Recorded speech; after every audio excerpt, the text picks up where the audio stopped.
Sabi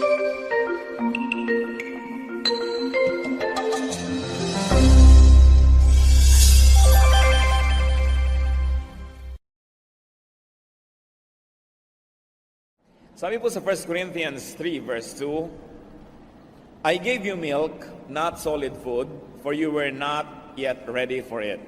Indeed, you are still not ready.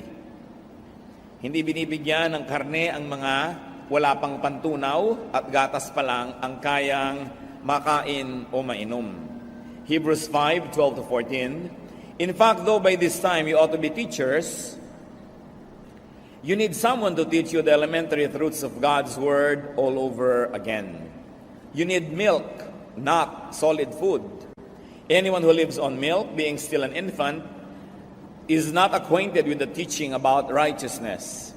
But solid food is for the mature, who by constant use have trained themselves to distinguish good from evil.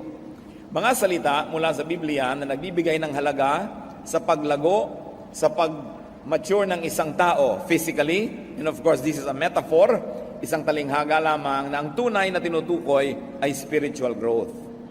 Maraming mga tao, matagal ng mga mananampalataya, matagal nang nag-aaral ng Biblia, pero hindi pa nila kaya ang mga katuroang medyo mahirap, hindi pa nila kaya ang mga katuroan na medyo complex, kaya puro basic na lang yun at yun. God wants His people to mature and to grow spiritually. But for that to happen, what we need is an open heart, and what we need is to really be ready for growth. At yan ang nangyayari po sa isang tunay na mananampalataya habang siya nabubuhay sa lupang ito, hindi siya tumitigil lumago sa kanyang pananalig. Ang ating pag-aaral, pinamagatan natin, how to grow spiritually. Paano ba lalago sa spiritual na paraan? Tunay naman naming Diyos, salamat po sapagkat nais niyo kaming lumago, sapagkat nais niyo kaming makaabot sa inyong kaluwalhatian, maabot ang inyong kamay, and you like to fellowship with us and to share many things with us that only maturity on our part will be able to appreciate. So we ask you, Lord, teach us how we can further mature, teach us how we can grow even more, so we can know more of you, we can enjoy more of you, and you can also enjoy us as your creation. Lead us, teach us, Father. In the name of Jesus, we ask for a simple message, and may you be the message giver. Thank you in the name of our teacher, our friend, our healer, the Lord Jesus Christ. Amen. How can we grow spiritually? Marami na tayong alam dyan, dagdagan lang natin ang konting mga perspective at nang sa ganon, lalo na makilala natin ang Diyos. Tulad ng marami mga anak, nalubos nyo lang nakilala ang inyong magulang at nadagdagan ang inyong appreciation. Nung naging magulang na rin kayo, dahil nag-mature kayo, marami po na dapat malaman at ma-appreciate tungkol sa Diyos na hindi natin naaabot kung hindi tayo nagmamature. Kaya kailangan ng spiritual maturity. How to grow spiritually? First and foremost, we've got to understand and master the basics.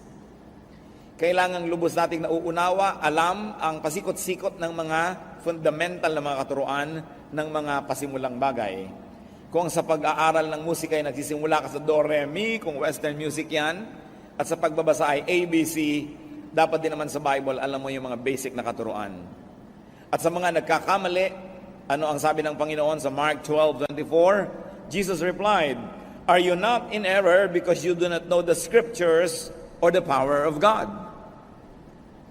Maraming nagkakamali sapagkat hindi nila alam ang scriptures, ang salita ng Diyos. At siyempre, pag sinabi ng Panginoong Jesus na scriptures, ang tinutukoy niya ay yung tinatawag nating Old Testament. Dahil nung nagsasalita ang Panginoon, siya naglalakad, nagtuturo, hindi pa naman nasusulat at hindi pa nakocompile yung tinatawag nating New Testament. So whenever Jesus makes a reference to scripture, He means Old Testament. That's why it is very important. He says, you are in error because you don't understand the scriptures. Kailangan alam natin yan. Hindi yan napalitan ng New Testament. Doon tumubo yung mga maraming katuruan ng New Testament at dapat ay sinusukat natin yung New Testament sa kaalaman natin doon sa Old. Sapagkat doon nakasalalay at doon nakapatong yon at hindi mo mauunawaan ang anumang bagay doon kung hindi yon nakasalalay, kung hindi ang pundasyon ay yung mismong Old Testament. It's important to know the basics of the law, the prophets, and the wisdom literature, poetry, and all that. How else do we grow spiritually? Pursue higher and deeper learning. Di ba't ang puno man, pagka siya ay lumalaki, tumataas ang sanga, pero lumalalim ang ugat? Hindi pwedeng taas ka lang ng taas ng sanga at hindi lalalim ang iyong ugat. Sa konting hangin, tumba ka. Hindi maaari siguro ganun kalalim ang ugat o nalampasan na ng lakas ng hangin yung lalim ng ugat niya. Pero yung mga tunay na malalalim at matitibay ang kapit, yun ay nakatayo pa rin. Yan ang mga nakikita yung survivor. Kaya mahalaga sa ating buhay na espiritual, lumalalim at tumataas ang pagkaunawa. Lumalalim sa salita ng Diyos, so parang lupa na kinakapitan ng ating ugat at kinukuhanan ng mga katuroan at mga nutrients. At lumalaki naman ang application, ang mga naaabot ng application sa pamamagitan ng ating mga dahon. Mahalaga yan. So pursue higher and deeper learning. And in Hebrews 6:1-2, napakalinaw ng sabi diyan, therefore, let us leave the elementary teachings about Christ and go on to maturity. In fact, kung bubuin niyo yung mga kasunod na mga verses nito, sinasabi, let us leave the elementary teachings about baptisms, about the laying on of hands, about being raised from the dead, and about future judgment. Yan ay mga basic things. Dapat lumalampas ka dyan, at may iba pa't napakarami pang ibang dapat pag-aralan sa buhay. But how do you leave the elementary teachings? That means leaving your comfort zone. Paano ka tataas kung ikaw ay afraid of heights? Paano ka susuot sa lupa kung ikaw may claustrophobia? Paano iiwan ang mga dati na sa ulot na kabisa at komportable na tayong mga turo kung ayaw natin na mahirapan ang ating isip, ang ating loob? Because whenever you leave something, you leave a comfort zone. Sanay ka na ron, ayaw mo nang iwan yun. Kaya maraming mga tao na nasanay sa ganitong turo, ayaw nang maiba yun, ayaw nang ma-challenge yun, ayaw nang madagdagan pa dahil sabi nila, ay, komportable na ako, ayoko nang magulo pa. Sapagkat sa bawat pagbabago ng isip, sa bawat paglago ng isip, ay dumadaan mo na sa isang panandaliang kaguluhan. Kasi meron ka ng tahimik ka ng pinaniniwala at niyaya ka, pagkatapos lalaki ka mula doon, merong transition period, aalis ka mula sa dati at lilipat ka doon sa bagong level, mahirap yon. Para rin na ikaw ay sanay ka na sa isang maliit na bahay, lilipat ka sa malaki, kung tamad ka, ayaw mo nang lumipat dahil buhatan na naman, balutan, hirap yan. Parang nasanay ka na sa ganitong recipe, may nagtuturo sa iyo ng iba, ayaw mo na akong guluhin, tama na ako dito. Ito yung mga isip na hindi lalago. At maging sa mga bagay pong espiritual at relihiyosong mga bagay, merong nalalaman mo dahil milk pa lang ang ipinakain sa iyo, pero darating ang panahon that you will have to eat meat, and you will have to not really live what you learned, but to appreciate another form and another manifestation of that truth. Naiiba yung level. That means leaving your knowledge, your understanding, your perception, and sometimes even your beliefs for another level and degree of revelation that can come from the same God.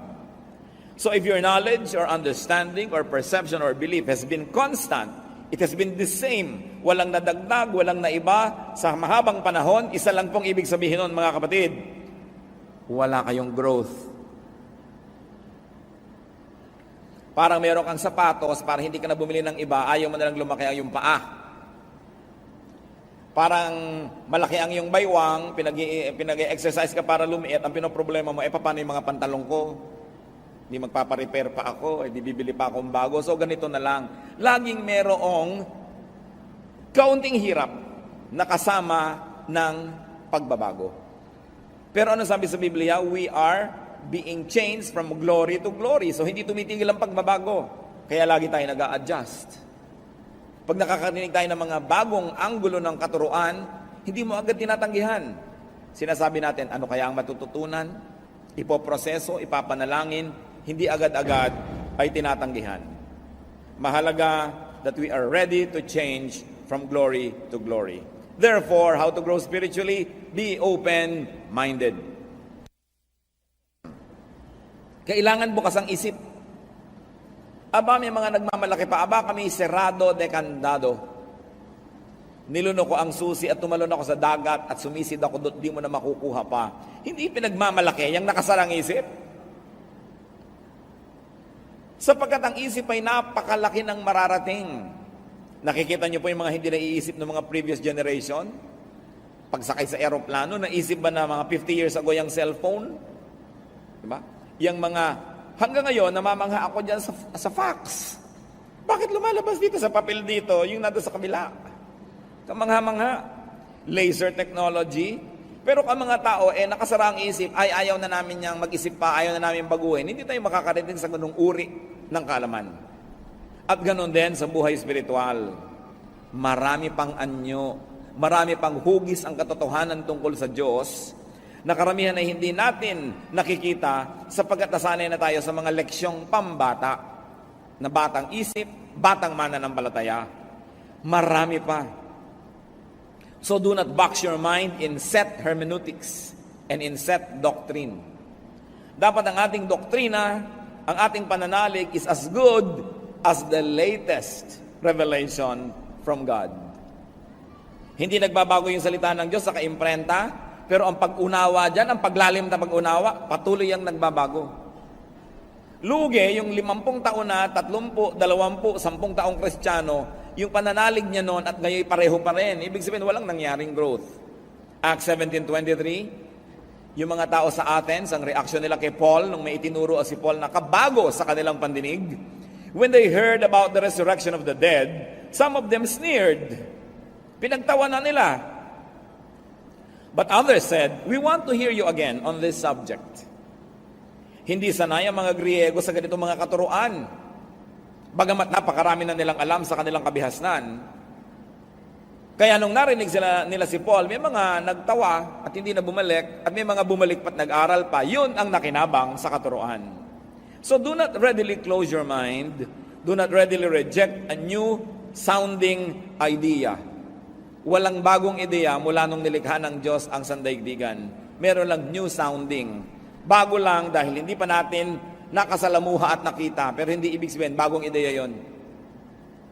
Hindi rin po natin dapat ipagtanggol sobra ang katotohanan na akala mo maipagtatanggol mo yan sa pamamagitan ng pagsasara ng iyong mata at ng iyong tainga at baka maiba pa. Sapagkat ang tunay na katotohanan na nagmumula sa Diyos ay lalong magniningning habang ito ay sinisikap takpan ng mga kasinungalingan. You must never protect the truth because the truth has a way of protecting itself because the truth is eternal. We should be ready to be challenged. At kung hindi natin maipagtanggol ang ating pananalig, ibig sabihin nun ay napakababaw ng ating pangunawa. Kaya huwag mo na akong turuan, ayoko nang malito pa, hindi yan progressive way to deal with spirituality. What is important, if you really like to grow, brothers and sisters, advertise your openness to potential teachers. Alam niyo po, maraming mga guro, sa aking kuro-kuro, na malayo na rin ang narating ng kanilang espiritu. Malayo na ang narating ng kanilang kaalaman tungkol sa Diyos. Subalit, nangangamba silang ituro ito sa mga tao dahil baka mapagkamalan silang naging kulto. Nangangamba sila na mapagkamalan na tumatalikod sa Diyos. So, hindi na lang nila itinuturo. Lalo pagat sila yung mga swelduhan na mga teacher, lalo pagat sila ay mga preachers na umaasa sa tulong at bigay, ang nangyayari tuloy, nawawalan sila ng tapang na magturo ng mga naaabot nilang mga kaalaman. So kung gusto ninyo na makinabang doon sa mga ipinakakaloob ng Diyos, sa mga tunay na malalayo ang mga nararating sa kanilang pagsasaliksik, you've got to advertise your openness. Kailangan ipahiwatig ninyo na handa kayong makinig, hindi kayo magre-react negatively at hindi kayo magagalit agad at hindi kayo magpaparatang at magbibigay ng sari-saring mga hatol sa Kanya para kayo maturuan. Dahil ang Panginoong mismo Jesus, sinabi sa Matthew 7:6, do not throw your pearls to pigs. Bakit mo nga naman bibigyan ng perla sa mga baboy? Anong gagawin nila? Yayak-yakin nila yan at kung makita nilang hindi nila pakikinabangan dahil hindi nila makain, dahil pagkain lang naman ang interes nila, alangan namang magpulsera sila. Alangan naman silang maghikaw. At kung nakita nilang hindi nila papakinabangan ng sikmura nila yan, babalikan ka at buong bangis ka nilang sasalakayin. Sabi niya, do not throw your pearls before swine because they will trample upon it, turn back, and attack you. At yan po ang panganib na sinusuong ng mga marurunong pag nagtuturo sa mga mangmang. Sa kamangmangan ng mangmang, ang tingin niya sa hindi niya naiintindihan ay kabaliwan o kasamaan. At ang gagawin niya sa nagtuturo, mamasamain niya at kanyang lulusubin yung nagtuturo. So if you really want to be taught, put it across to possible and potential teachers that you have an open mind, that you are not swine, that you will not trample upon the pearl being given you and then attack the teacher. So be willing to get out of boxes. Be willing to develop and to shift beliefs and paradigms. Kailangan handa tayo na kumambyo. Alam nga namang nagdadrive ka, pasok ka sa primera, hindi ka na umalis doon hanggang makarating ka sa Tarlac. Kailangan magsisegunda ka, magtetersera ka, at kung may kwarta pa yan, kwarta. Kung umaakyat ka, magdudual ka pa. Kasi kumakambyo ang buhay, hindi pwedeng ganun ang ganun. At ganun din sa pananalig. Yun po mga simpleng maunawaan na pangyayari at mga halimbawa sa ating buhay ay susi para buksan ang mga masalimuot na mga usaping espiritual. So kung simple ang pagkambyo, nakikita mo agad, madaling makita, yan ay may katotohanan din sa spiritual world. Kumakambyo ka rin sa iyong spiritual life.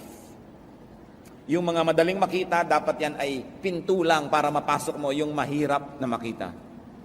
Therefore, it is important, if you're going to grow, that you do not be dogmatic. Pinagmamalaki pa ng iba, dogmatic kami. Anong mapapala ng dogmatic? Isinara mo na yung isip mo?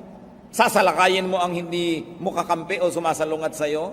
Mamasamain mo, didemonizin mo ang may ibang pananalig? So you're advertising the negative, and that is that you are not ready to learn.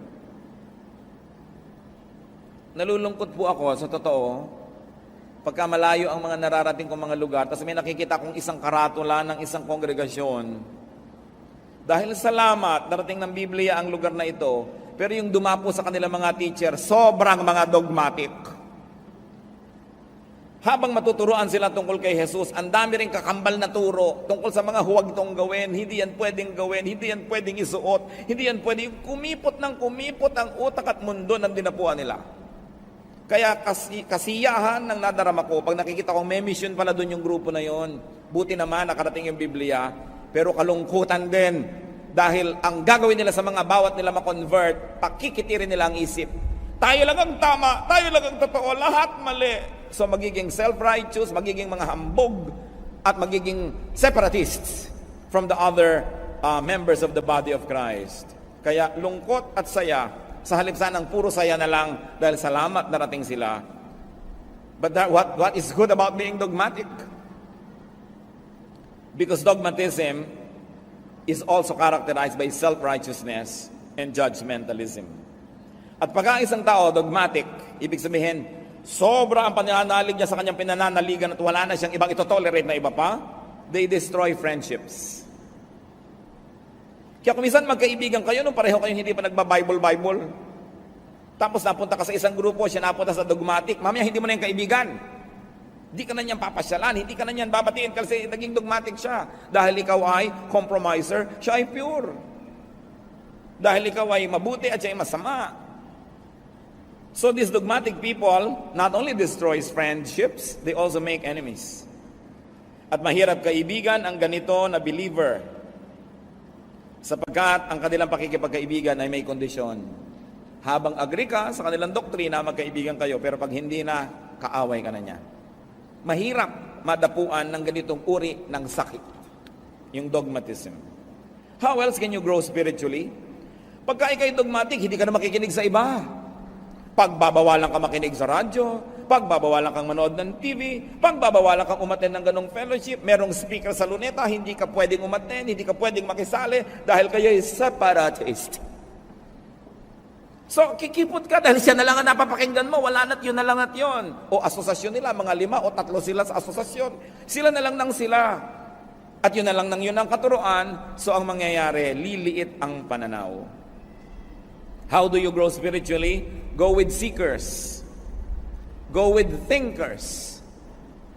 Because once more, the truth does not need protection. The truth is so powerful that it will always prevail. Luke 2:46-47, ano po ang ginawa ng batang si Jesus? After 3 days, they found him in the temple courts, sitting among the teachers, listening to them, and asking them questions.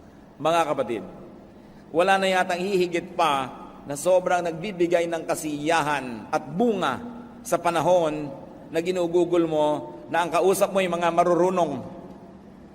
Yung higit na marunong sa'yo. Ay, napakasanap ko ang higit na marunong sa'yo ang kayong kausap. Tapos you learn how to listen, katulad ng ginawa ng Panginoon. Listening to them. Asking them questions. Kasi pag ikaw ang nagtatanong at nakikinig, pag nag-uwian kayo, ikaw ang may uwi. Uwi-uwi mo yung sagot, uwi-uwi mo yung nadinig mo. Eh yung nagbigay, yung sumagot, yung nagtalumpati, walang uwi yung kundi malat na lalamunan. Walang nadagdag sa kanya, wala siyang napala. So dapat marunong tayong makinig at marunong tayong magtanong. Hindi yung tanong na nang challenge, hindi yung tanong na gustong gipitin mo lamang yung tinatanong mo, kundi tanong na talagang naghahanap ng kasagutan. At alam mo yung tunay na naghahanap? Pag sinasagot mo na, tahimik siya. Hindi nag-iisip na naman ng ibang tanong at hindi ka patapos, nagtatanong uli, ibig sabihin, nagpapasikat lang yon. Nanggugulo lang yon. So nakikinig ang Panginoon doon sa mga senior, yung mga matatandang mga scribes and teachers. At sa verse 47, everyone who heard him was amazed at his understanding and his answers. So natatanong din siya at nakikipagsagutan naman siya, give and take. Isa yan sa pinakamagagandang investment sa buhay, mga kapatid. Yung nakikisalamuha ka at nakikipagkwentuhan, nakikipag-usap sa mga may alam. Sapagkat ang karunong ay nakakahawa, tulad din ang kamangmangan ay nakakahawa. So kung ang gusto mo lang laging kausap ay yung ikaw ang bida dahil ikaw ang pinakamaraming alam, at the end of the day, bababa ang iyong kaalaman dahil walang nadagdag. Matthew 13:36. Then he, referring to the Lord, left the crowd and went into the house.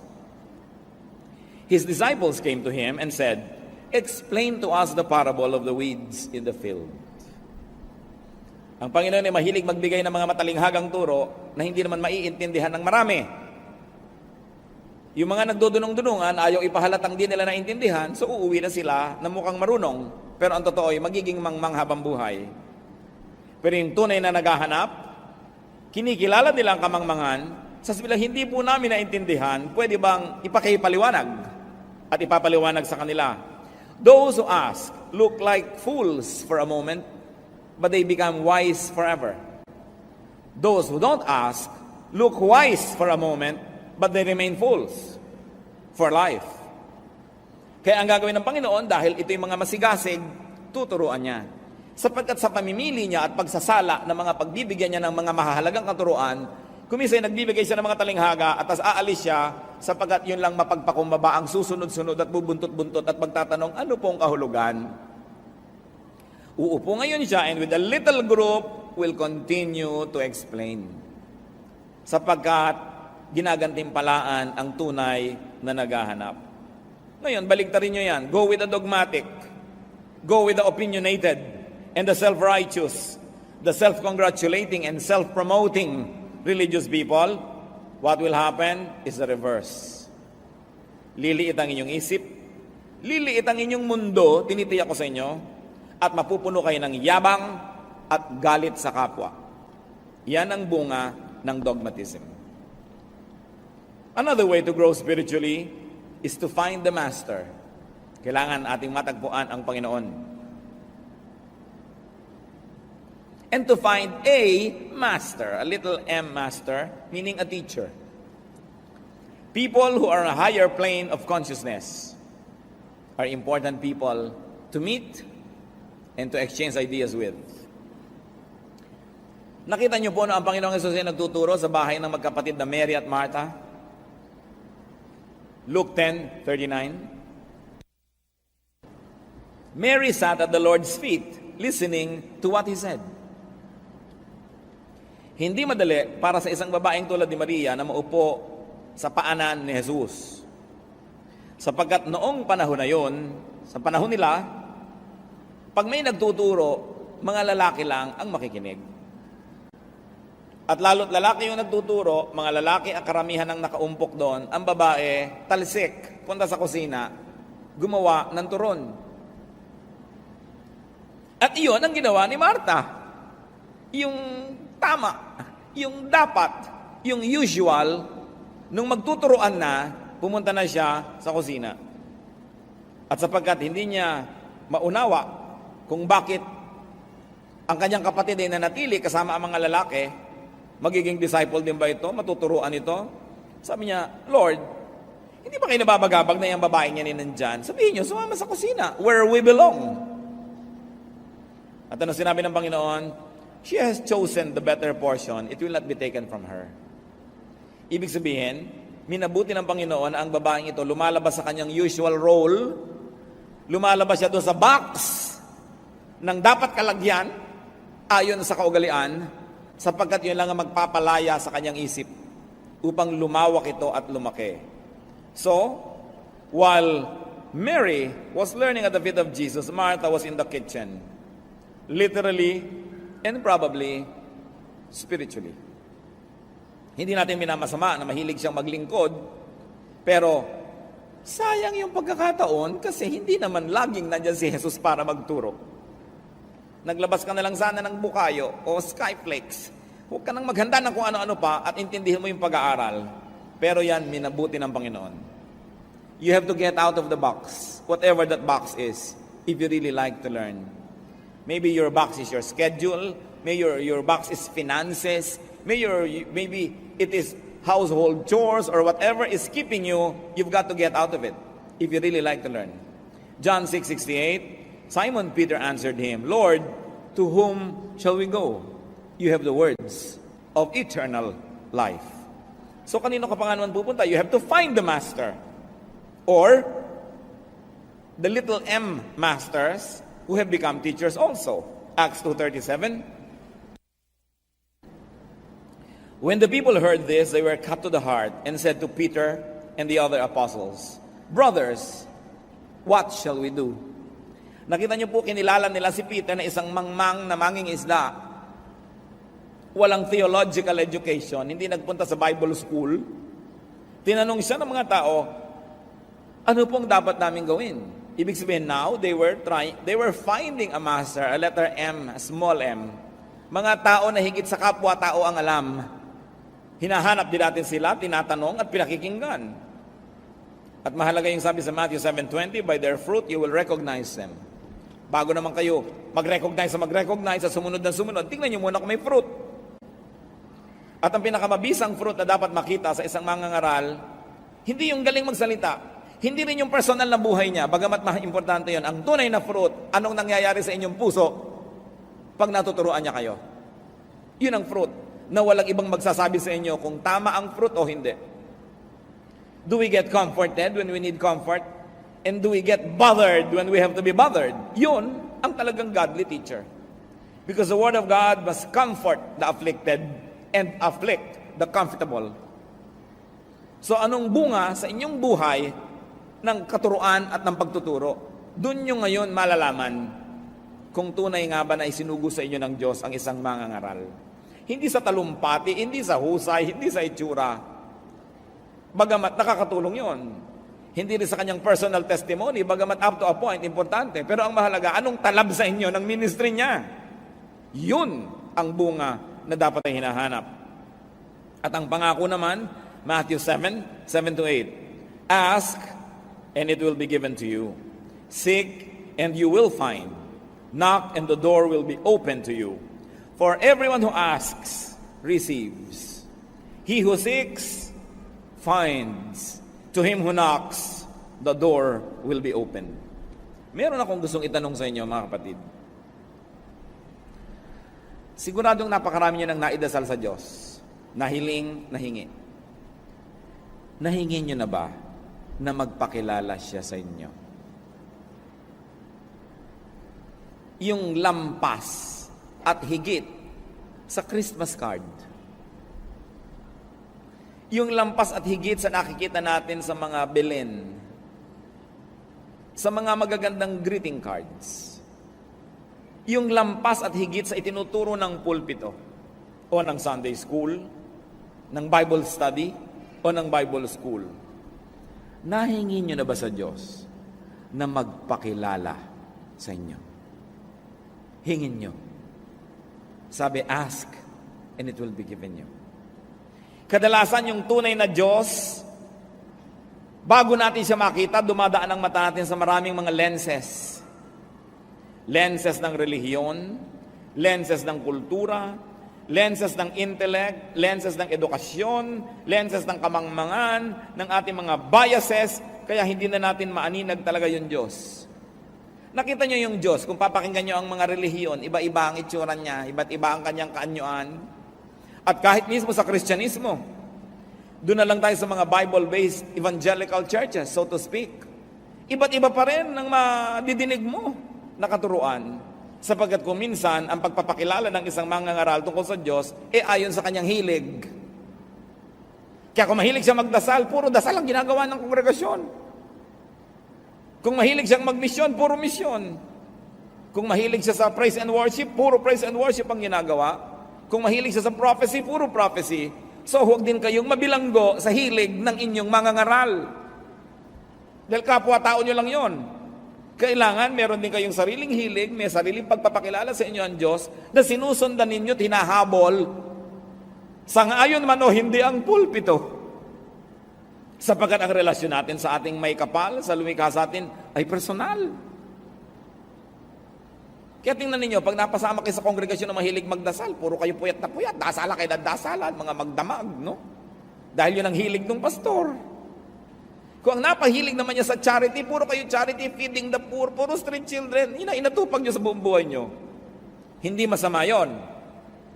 Ang sinasabi ko lang, huwag kayong pakulong sa hilig ng inyong mga leaders. Dahil pag humarap naman tayo sa Diyos, personal at isa-isa ang pagharap. Kaya tatanungin ka, anong ginawa mo sa gift na ibinigay ko sa iyo? Hinabol mo ba ang mga ibinigay ko sa iyong mga pangako? Nilandas mo ba ang mga ibinigay ko sa iyong mga daan at doon ka dumaan o sumunod ka na lang ng sumunod kung kani-kanino sa daan nilang gustong puntahan? While the church is a general corporate direction because it is a body, you are not forbidden to pursue a personal growth direction. Hanggang hindi mo ginugulo yung church at hindi ka na pumipigil sa ginagawa ng church in a corporate way, malaya ka na sundan ng Diyos sa iyong personal na buhay. In fact, yan ay hindi mo lang kalayaan, yan ay isa nating tungkulin. Na hanapin ang Diyos at hayaan siyang mabuhay sa ating puso. Kaya ang tanong ko, nagkaroon na ba kayo talaga ng sincere, honest prayer to God and ask Him to reveal Himself to you? Diyos ko, sino po ba talaga kayo? Ano po ba talaga gusto nyo? Baka gusto lang naman ng pastor namin yung nadidinig namin. Yung ba talaga ang gusto nyo?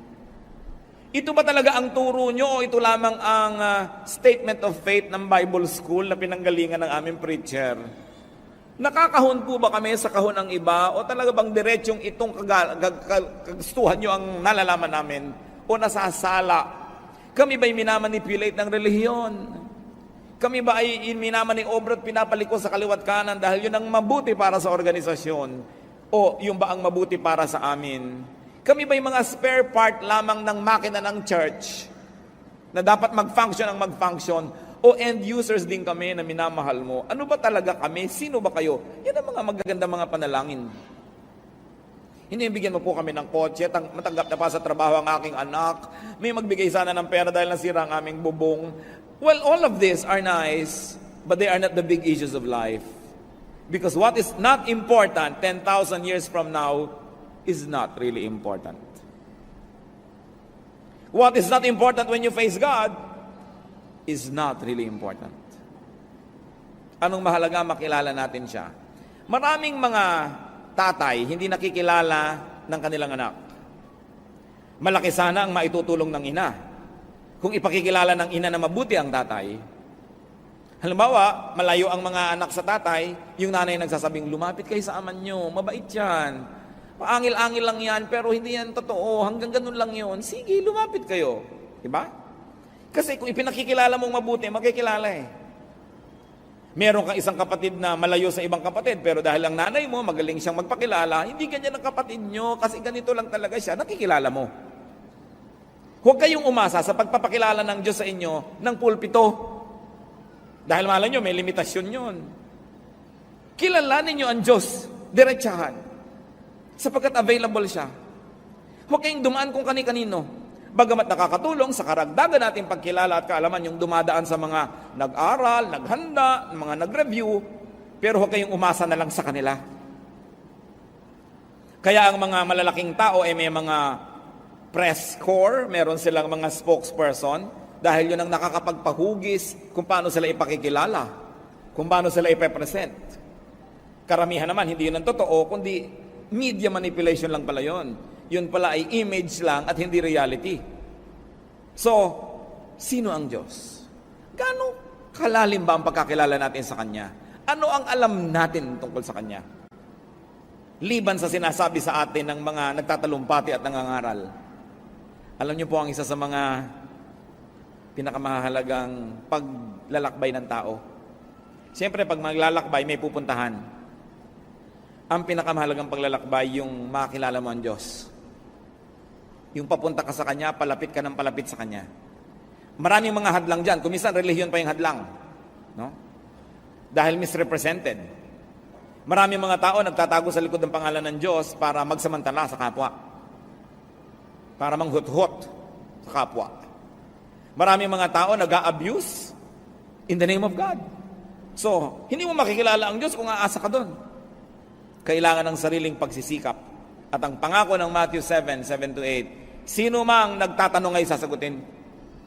Sino mang kumakatok ay pagbubuksan. At sino mang naghahanap ay pagbibigyan, pagpapakitaan, tuturuan, pagkakalooban. Kanya-kanyang sikap. Huwag niyong iasa sa iba. Lalo yung personal na pagkakilala sa Diyos. Pero, kung kayo mangangahas na magtanong at humiling sa Diyos na magpakilala siya, dapat handa kayo to deconstruct your other religious ideas about God when God really reveals Himself to you. Because most of the things that are in our minds were put there by religion. Sometimes well-meaning, sometimes not. Kaya handa ba kayo na makilala talaga ang Diyos? Another way to grow spiritually is to be discreet with special knowledge. Ang Diyos naman kasi, kung handa ka, tinuturuan ka, kung open ang iyong mind, dahil open, may papasok na karunungan. Pero hindi lahat ng karunungan na ito ay para sa bala na, para sa kahit kanino na lang. Because there's really uncommon and sometimes hidden knowledge. Marami, maging si Jesus. Marami siyang misteryo. Habang sinabi niya, pag mananalangin kayo, iksian nyo. Di ba? Pero bakit minsan magdamag siyang nananalangin? Tapos sinabi niya, pag mananalangin kayo, magkulong kayo sa kwarto nyo. So ini-encourage niya yung personal na pakikipagniig sa Diyos. Ano kaya mga ipinanalangin niya, yung magdamag? Ano kaya yon? Hindi natin alam. Pero subukan yung manalangin ng ganon.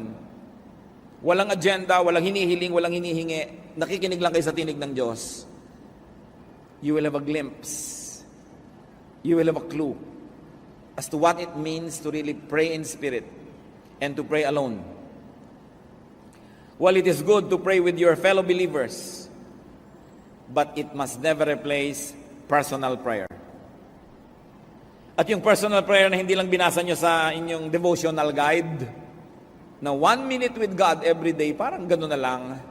Pati babasahin nyo, nakalagay doon, yung isusulat nyo, nakalagay doon, yung conclusion, nakalagay na rin doon. Anong napalan nyo? Diba? Para lang tayong elepanting tumuntong sa bola. Para hindi mo kailangan ng utak mo para gawin yun eh. Kailangan mo lang nasanay ka, tinrain. Pero yung mananalangin ng walang agenda, so that it is the agenda of God that will prevail, that is an experience. Yung panalangin na walang performance dahil nag-iisa ka lang, hindi mo kailangang habaan kung hindi na kailangan, hindi mo kailangang iksian kung kailangan iksian, dahil wala ka namang pinangingimi ang tao. So kadalasan nga, mahirap pa yung may kasama kang nananalangin. Dahil kailangan maintindihan pa nila, Diyos ko, ang aking pong nanay nasa ospital, o operahan po siya bukas, kailangan po niya ng dugo. Gusto mong tapikit. Teka nga, bakit mo sinasabi yan sa Diyos? Di ba alam ng Diyos yan? Oo nga, alam ng Diyos, pero hindi alam ng mga kapatiran. Pues sabihin mo na sa kanila bago ka manalangin para alam nila yung background. Dahil sino ba talaga kausap mo? Ang kapatiran o ang Diyos? Nakakalito ka. Kaya yung public prayer, marami yan pitfalls, maraming danger because sometimes it becomes performance. At may mga mananalangin pa, pag manalangin, "Oh, Amang Diyos, bakit naiiba yung boses pag mananalangin? Tingin mo nga, may mga panalangin. Bakit drama itong nagdadasal na ito? Hindi naman talaga ganun magdasal." So, arte. So, kung gusto niyo maging totoong-totoo, mga kapatid, manalangin kayo mag-isa. Sapagkat yung totoong-totoo sa atin ang nakalulugod sa Diyos. Develop a very personal prayer life and be discreet if you have special knowledge. Kung may ipinahihiwatig sa inyo ang Diyos, huwag nyo lagi na lamang ipinapabalabalandra sa buong mundo para na lang masabi kayong espesyal. Kasi sabi nga niya, do not give to dogs what is holy. May mga bagay na hindi inuungkat. Kahit sa pamilya natin, yung ginawa ng isang member, hindi naman natin laging inuungkat sa iba. Some things are too sacred to mention. And our relationship with God has a lot of sacred elements. Sabi sa Matthew 7:6, do not give dogs what is sacred. Pagka meron kayong bagong kaalaman, isang bagong ideya, isang bagong pananaw, hindi nyo agad-agad yan na ina-advertise, hindi nyo agad-agad na pinalapalulun sa iba. Kasi hindi sila handa. It takes a spiritual preparedness for spiritual things. Therefore, do not quarrel about doctrines. Wala pang nagdebate tungkol sa doktrina ang nagkasundo. Wala pang nagdebate at nag-away tungkol sa mga katuruan ang may isang, "Ay, oo nga, tama ka sister, mali ako." Wala pa nagganon. Kasi yung may debate, ang gusto ng magkabilang panig ay manalo. Therefore, kahit may punto ka at masarap paniwalaan, i-ignore nila yon dahil pag naniwala sila sa iyo, panalo ka. So, walang nararating ang quarrels. Kung may pananalig kayo at hindi ganun ang pananalig ng inyong kapwa, manahimik kayo. Sapagkat kahit anong pagpilit mo, tatanggihan din niya yan dahil gusto ka niya i-convert tulad ng gusto mo siya i-convert. Walang mararating.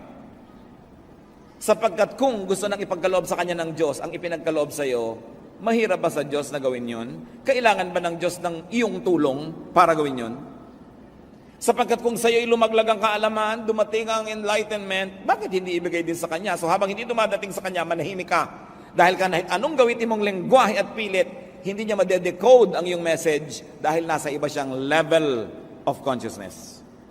Parang AM at FM radio station na nag-uusap, hindi pwede magkaiba ang frequency. So, knowledge about spiritual things is also indicative of spiritual condition. And unless that spiritual condition is met, no amount of knowledgeable explanation will help. 1 Timothy 1:3-4, "As I urged you when I went into Macedonia, stay there in Ephesus so that you may command certain men not to teach false doctrines any longer, nor to devote themselves to myths and endless genealogies. These promote controversies rather than God's work, which is by faith." Kahit sa isa pong kongregasyon, isang church, kuminsan iba-iba pananaw ng mga tao about the same thing. Iba ang pananaw mo tungkol sa Lord's Supper, iba ang pananaw mo tungkol sa baptism, iba ang pananaw mo tungkol dito, iba. Kung may 10 tao, siguro 10 o 8 pananaw yan. Kaya may leader. Ano ba ibig sabihin ng leader? I am going there, those who like to go there, follow me.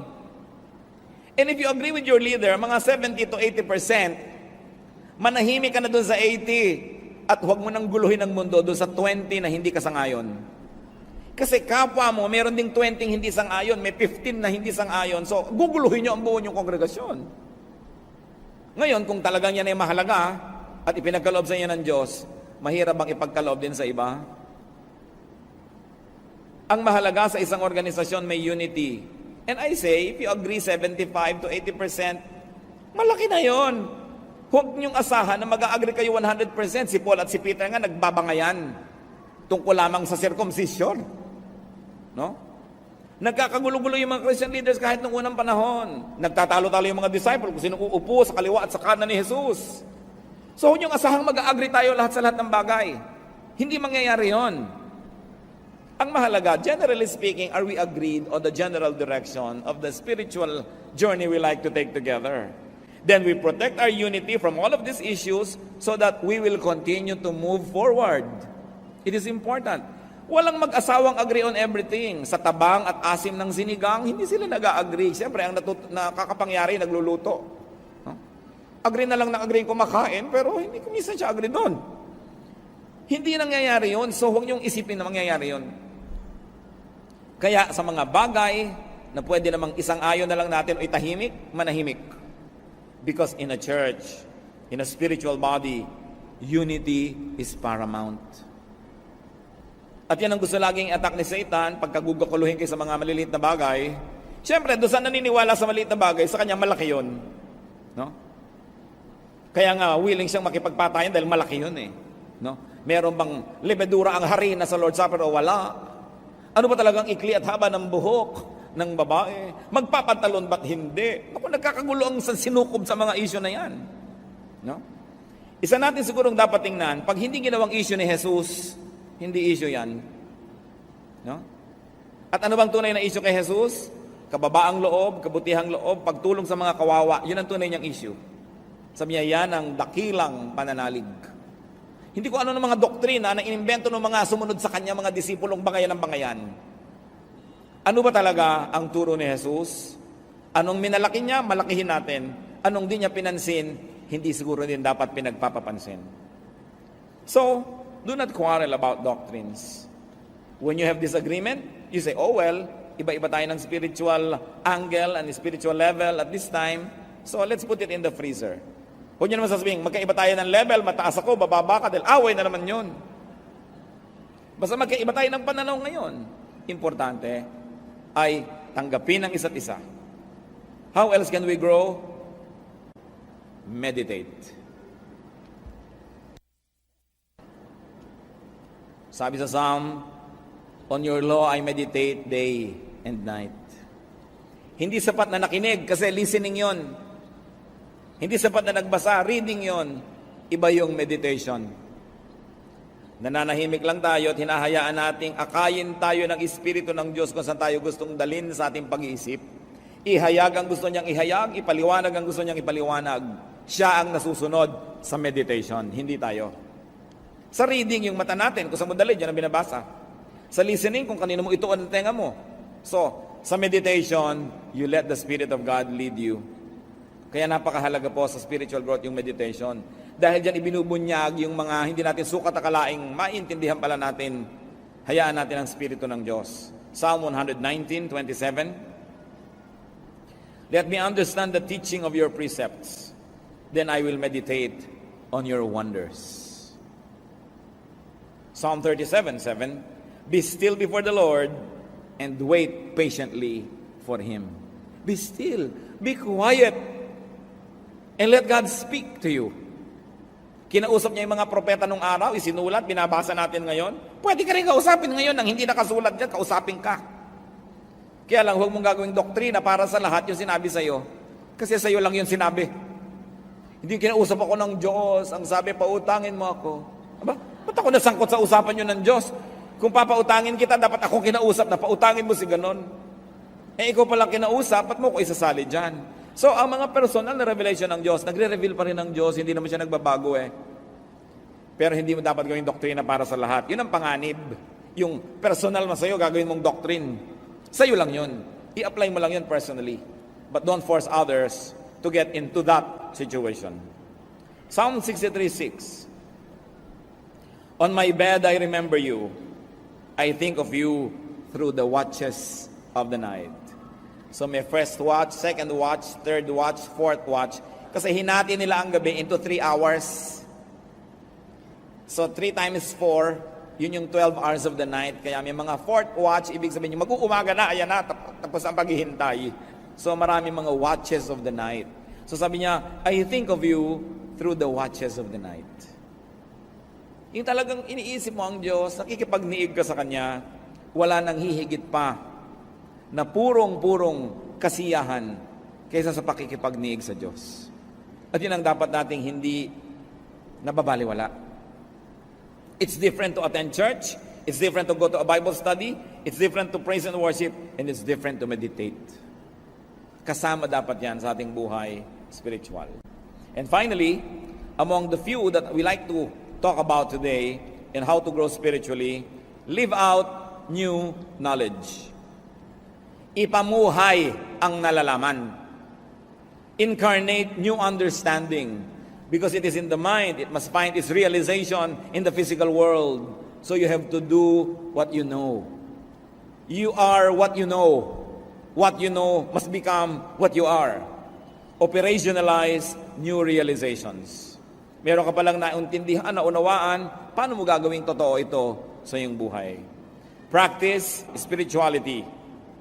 Because then and only then can it be shared with others, not through the mind, but through your practice and example.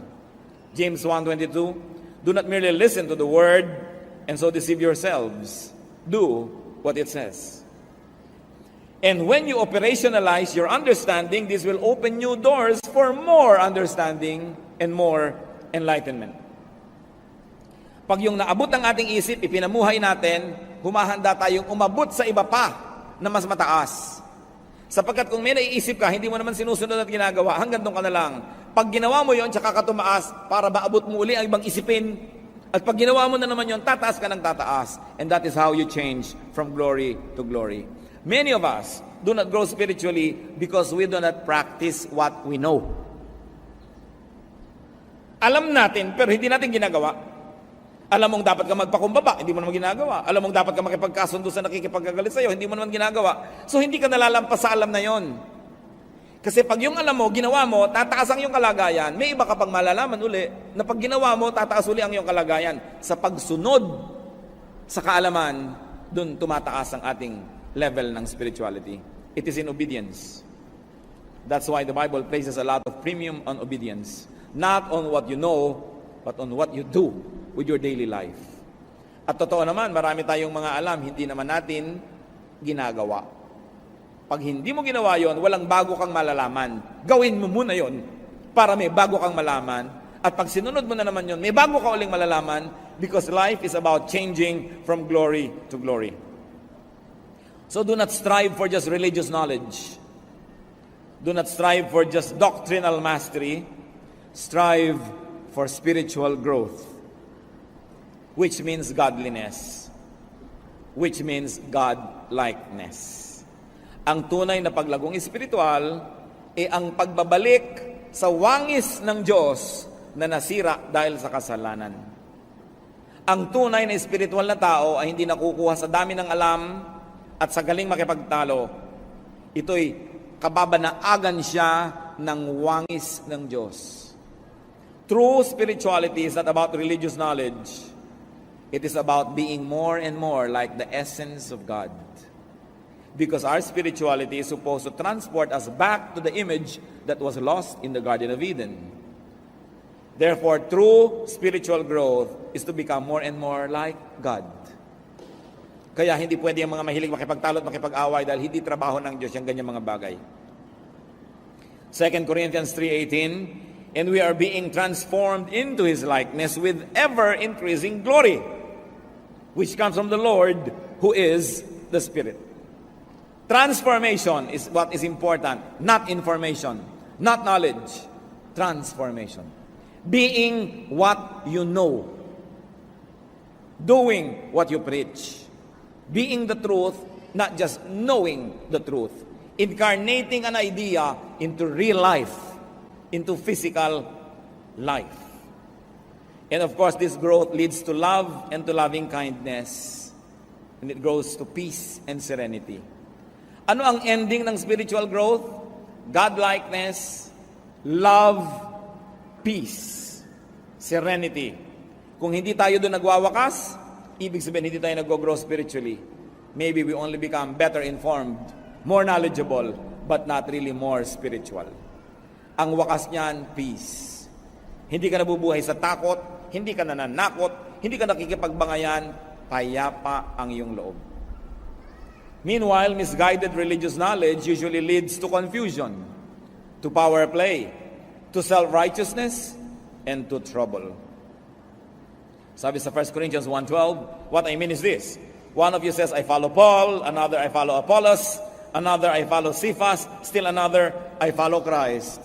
Sabi, hindi yan ang tunay na spiritual journey. Competition ang tawag dyan. 1 Corinthians 3:4, when one says, I follow Paul, and another, I follow Apollos, are you not mere men? Unawain natin ito. Pag hiwa-hiwalay kayo watak-watak at nagko-kompetisyon, di ba tao lang kayo? So ano palang ina-expect sa atin? Lumampas sa pagiging tao lamang. Bumalik sa wangis ng Diyos. Mahigitan ang pagiging tao lamang. Transcend being just mere men or women. Grow beyond religious issues. Fly above the clouds. Grow. And for this to happen, you have to be ready for different perspectives, for metamorphosis. But it will end in peace. Kasi ganun lang yun. Merong kang thesis, merong antithesis, nagbabangayan, pero sandali lang yon, then magkakaroon kang synthesis. You will have wholeness, and you will have peace. How much do we know God? How spiritual are we? Hindi tinatanong how religious. How spiritual? How much do we reflect God in our being? Aming Diyos, salamat sa mga paalala nyo. Salamat po na maaari kaming magbulay-bulay at ilagay ang aming sarili sa isang lugar na maaari kami magsukat kahit paano at nang malaman namin kung kami ay espiritual o relihiyoso lamang. Ituro nyo sa amin, Panginoon, ang mga dapat namin gawin. Gustong-gusto namin kayong makilala. Turuan nyo kami maging bukas ang isip. Turuan nyo kami, Panginoong, makinig. Turuan nyo kami magsala ng mga mali. Teach us right from wrong so we can be more and more like you. Magbulay-bulay tayo, mga kapatid, sa ilang saglit ng tahimik na pananalangin at siyasatin ninyo sa inyong puso kung ano ba ang spiritualidad natin. Saan ba tayo nakatayo?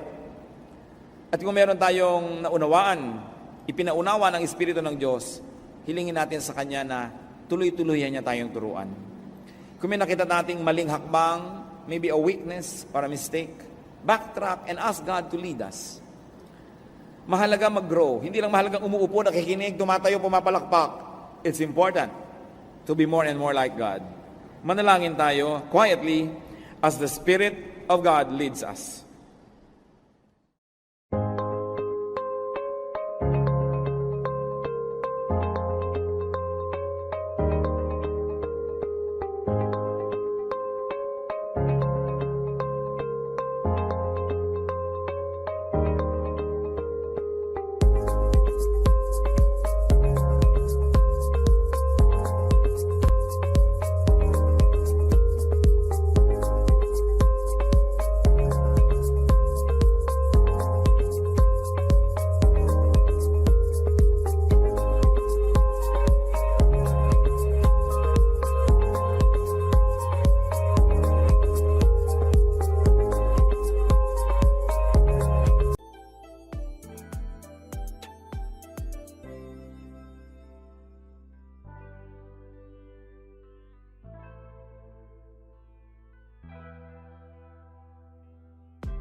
We were destined to chasing that road, countless, most countless miles to run.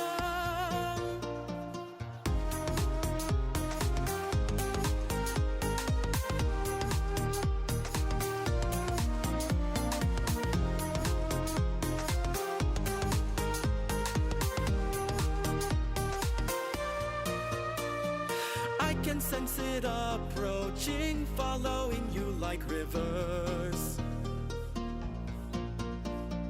Wherever you go, everything or nothing, we rebuild. It piece by piece, we were destined to chase, and there are countless miles towards home. With the sun on the rise, and there are countless ways, countless